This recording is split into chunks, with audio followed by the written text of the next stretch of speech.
En 1947, un objet s'écrase dans le désert du Nouveau-Mexique. L'armée américaine intervient immédiatement.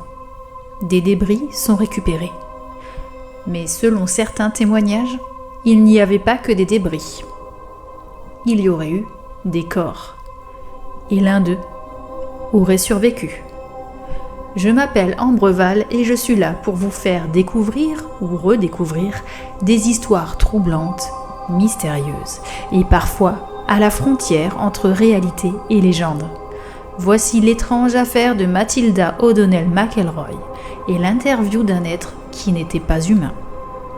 Tout commence avec le célèbre incident de Roswell en juillet 1947.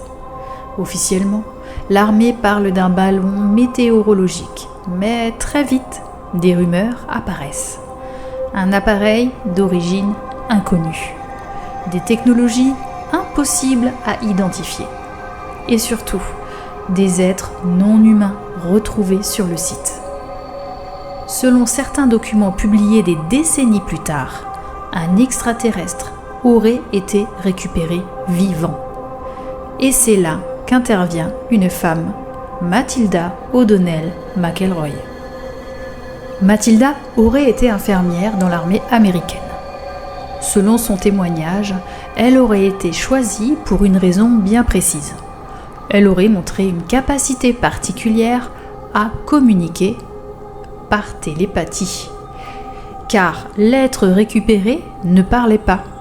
Il ne comprenait aucune langue humaine. Mais il envoyait des images, des pensées, des émotions. Matilda devient alors l'unique intermédiaire entre les militaires et cet être. L'entité aurait été surnommée Earl. D'après les notes attribuées à Matilda, Earl expliquait venir d'une civilisation très avancée. Un monde où les êtres ne seraient pas biologiques comme nous, mais plutôt des consciences immortelles capables d'occuper différents corps.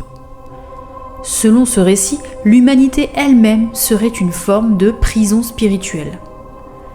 La Terre aurait été utilisée pour piéger des consciences, condamnées à se réincarner encore et encore, sans se souvenir de leur véritable nature.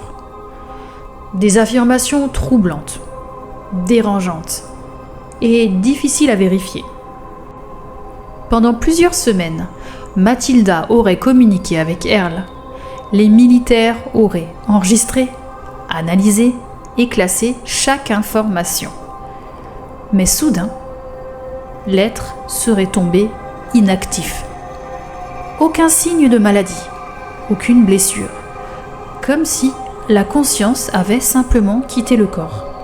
Pendant des décennies, cette histoire reste totalement inconnue. Jusqu'en 2007. Un livre apparaît, Alien Interview. L'auteur affirme avoir reçu les notes originales de Matilda McElroy, peu avant sa mort. Le document décrit en détail les échanges avec l'entité. Mais très vite, le débat éclate.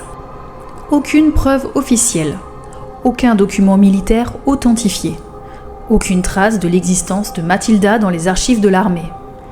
Certains chercheurs affirment qu'il s'agit d'une fiction. D'autres pensent que l'histoire pourrait être basée sur des informations réelles, dissimulées ou modifiées. Aujourd'hui encore, l'affaire divise. Mythe moderne ? Expérience psychologique ? Désinformation ? Ou témoignages authentiques étouffés par les autorités ? Ce qui rend cette histoire si fascinante, ce n'est pas seulement l'idée d'un contact extraterrestre. C'est la question qu'elle soulève. Et si certaines vérités étaient trop dérangeantes pour être rendues publiques ? Et si, derrière certaines légendes, se cachait une part de réalité ? Si cette histoire vous intrigue, dites-moi en commentaire ce que vous en pensez. Pensez-vous qu'il s'agit d'une pure invention ou d'un témoignage authentique ? Et si vous aimez les récits mystérieux, troublants et inexpliqués, n'oubliez pas de vous abonner, d'activer la cloche et de liker la vidéo. À très bientôt pour une nouvelle chronique obscure.